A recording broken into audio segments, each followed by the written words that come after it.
2020 में जब देश भर में कोरोना ने पैर पसारना शुरू किया था, तभी उत्तर प्रदेश की राजधानी लखनऊ के वीवीआईपी इलाके में एक ऐसी घटना घटी थी जिसने लखनऊ से लेकर दिल्ली तक तहलका मचा दिया था। मामला डबल मर्डर का था और यह मर्डर मुख्यमंत्री योगी आदित्यनाथ के ऑफिस से महज चंद कदम की दूरी पर स्थित रेलवे के एक बड़े अधिकारी के बंगले में हुआ था। मामला इतना वीआईपी था कि महज 3 से 4 घंटे के अंदर ही पुलिस ने केस को सॉल्व कर लिया था। इसके बावजूद केस मिस्टीरियस ही रह गया और आगे यह केस बाप बेटी के पवित्र रिश्ते को शर्मसार कर देने की हद तक पहुंच गया। तो आखिर क्या है इस केस की पूरी कहानी? हत्या किसकी हुई थी, हत्या किसने की थी और आगे इस केस में क्या कुछ हुआ, चलिए जानते सब कुछ सिलसिलेवार तरीके से इस वीडियो में आगे। इस केस में बाप बेटी के बारे में जो बातें सामने आई थीं, उसे सुनकर यकीनन आप शॉक्ड रह जाएंगे। उससे पहले अगर आपने अब तक क्राइम डिफाइन चैनल को सब्सक्राइब नहीं किया है तो जल्दी से चैनल को सब्सक्राइब कर बेल आइकन जरूर दबा लीजिए दोस्तों।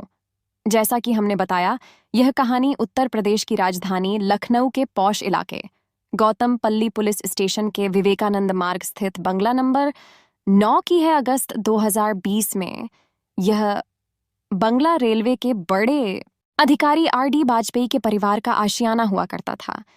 1990 पर बैच के रेलवे अधिकारी आरडी वाजपेयी का कुछ समय पहले ही लखनऊ से दिल्ली ट्रांसफर हुआ था। दिल्ली में फिलहाल आरडी वाजपेयी रेलवे बोर्ड के स्पोक पर्सन के पद पर कार्यरत थे। तब देश के रेल मंत्री थे पीयूष गोयल। ड्यूटी के चक्कर में आरडी वाजपेयी 29 अगस्त 2020 को दिल्ली में थे, जबकि उनकी पत्नी मालिनी दत्त वाजपेयी, बेटा सर्वदत्त वाजपेयी और एक 15 साल की बेटी लखनऊ के इसी बंगले में रह रहे थे। बेटी फिलहाल लोरेटो हाई स्कूल में 9th क्लास में थी और वह प्रोफेशनल शूटिंग की प्लेयर भी थी। इसने बहुत कम उम्र में ही कई बड़े शूटिंग टूर्नामेंट भी जीते थे। बेटा गोमती नगर संस्कृति यूनिवर्सिटी से ग्रेजुएशन कर रहा था। क्योंकि घटना के समय लड़की नाबालिग थी, इसलिए कहीं भी हम आरडी वाजपेयी की बेटी का नाम नहीं ले रहे हैं। खैर, 29 अगस्त को आरडी वाजपेयी का जन्मदिन था, मगर काम की वजह से वाजपेयी लखनऊ में परिवार के साथ नहीं थे। इसलिए वाजपेयी की पत्नी और बेटा फैसला करते हैं कि उनका बर्थडे घर पर ही मनाएंगे और वाजपेयी शाम में उस प्रोग्राम में वीडियो कॉल के माध्यम से शामिल होंगे। सब कुछ प्लान करने के बाद दोपहर के समय मालिनी और सर्वदत्त कमरे में आराम करने के लिए चले जाते हैं, जबकि उनकी बेटी भी अपने कमरे में चली जाती है। अभी दोपहर के लगभग 3 बज रहे थे। आरडी वाजपेयी के साथ ससुर यानी मालिनी के माता पिता मालिनी के सरकारी बंगले से लगभग 5 किलोमीटर की दूरी पर गोमती नगर इलाके में रहते थे। लगभग 3 बजे शाम में आरडी वाजपेयी की बेटी घबराई आवाज में अपनी नानी को फोन करती है और उनसे कहती है कि मैं भाई और माँ को उठाने की कोशिश कर रही हूँ, मगर वह उठ नहीं रहे हैं। उनकी हालत कुछ ठीक नहीं लग रही है। जितनी जल्दी हो आप एम्बुलेंस लेकर यहाँ आ जाओ। इतना कहने के बाद वह लड़की फोन पर ही जोर जोर से रोने लगती है। लड़की के रोने की आवाज सुनकर मालिनी की माँ घबरा जाती है। वह तुरंत इस बात की जानकारी अपने पति को देती हैं और फिर दोनों बस कुछ मिनट के अंदर ही भागते हुए आरडी वाजपेयी के बंगले पर पहुंच जाते हैं। नाना नानी और परिवार के दूसरे सदस्यों को देखकर लड़की और जोर से चिल्लाने लगती है और उनको एक कमरे की तरफ जाने का इशारा करती है। जब सभी कमरे में जाते हैं तो वहां का नजारा देखकर सभी के पैरों तले जमीन खिसक जाती है। वहां उन्हें नजर आता है कि कमरे में मालिनी और उनका बेटा सर्वदत्त खून से लहूलुहान स्थिति में पड़ा हुआ था। वहां मौजूद लोग उन्हें जगाने की कोशिश करते हैं, मगर दोनों की ओर से कोई रिस्पांस नहीं मिलता है। स्थिति की गंभीरता को देखते हुए वहां पर मौजूद लोग जल्द ही इमरजेंसी नंबर 112 पर फोन कर देते हैं। बस चंद मिनट में एम्बुलेंस भी बंगले के बाहर पहुंच जाती है। इसके अलावा स्थानीय पुलिस स्टेशन के अधिकारी भी मामले की जानकारी मिलते ही मौके पर पहुंच जाते हैं। कमरे में ही मेडिकल टीम द्वारा दोनों का परीक्षण किया जाता है और उन्हें मृत घोषित कर दिया जाता है। दोनों के सर में गोली लगी थी।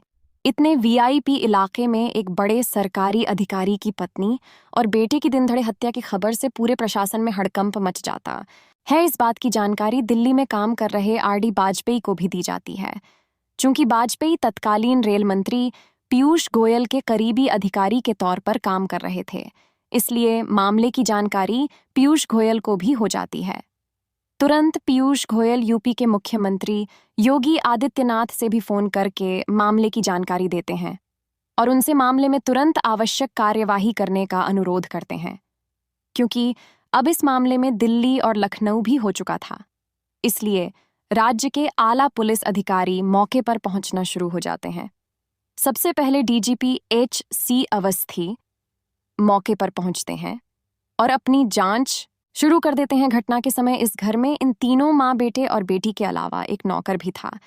पहले शक नौकर पर जाता है कि कहीं नौकर ने तो कुछ गलत नहीं किया है, मगर शुरुआती कुछ ही देर की जांच के बाद नौकर शक के दायरे से बाहर हो जाता है। अब पुलिस दूसरे एंगल से जांच करना शुरू कर देती है कि कहीं बाहर से आकर तो किसी ने इन दोनों की हत्या नहीं कर दी, मगर जल्द ही पुलिस इस संभावना को भी खारिज कर देती है, क्योंकि जांच में कहीं से भी घर के अंदर किसी बाहरी व्यक्ति के आने के संकेत नहीं मिलते हैं। अब इस मामले में पुलिस की कोई मदद कर सकता था तो वह थी घर में मौजूद लड़की। जब पुलिस वाले इस लड़की से पूछताछ शुरू करते हैं तो वह कुछ भी बताने से इनकार कर देती है और कहती है कि जब पापा आएंगे तभी मैं उन्हें सब कुछ बताऊंगा। जिस दिन यह घटना घटी थी उस समय तक देश में कोरोना का प्रकोप बढ़ चुका था और हवाई जहाज का परिचालन भी बंद हो चुका था। इसलिए मामले की जानकारी मिलने के बाद RD वाजपेयी कार से ही दिल्ली से लखनऊ आ रहे थे। बेटी की जिद थी कि पिता के आने पर ही वह सब कुछ बताएगी, मगर फिर भी पुलिस वाले संयम और समझदारी से जांच आगे बढ़ाते हैं और लड़की से इस घटना के बारे में कुछ जानकारी निकालना शुरू कर देते हैं। पूछताछ बिल्कुल ताज़ा थे। हथेली पर का घाव तो इतना ताज़ा था कि जैसे मानो हथेली को अभी थोड़ी देर पहले ही काटा गया है। हथेली पर बैंडेज बंधा हुआ था। इसके बारे में जब पुलिस वाले उससे पूछते हैं तो वह कुछ भी क्लियर नहीं बताती है और अजीब हरकत करना शुरू कर देती है। इस बीच जब पुलिस वाले लड़की के कमरे की तलाशी लेते हैं तो कमरे में कुछ अजीब सी भूत प्रेत वाली किताबें मिलती हैं। बाथरूम के मिरर पर डिस्क्वालीफाइड ह्यूमन लिखा हुआ मिलता है और इसके बीचों बीच भी एक गोली दागी हुई मिलती है। घर में लड़की का लाइसेंसी फायर की गई थी। घटना वाले समय भी घर में 3 ही गोली चलने के सबूत मिलते हैं।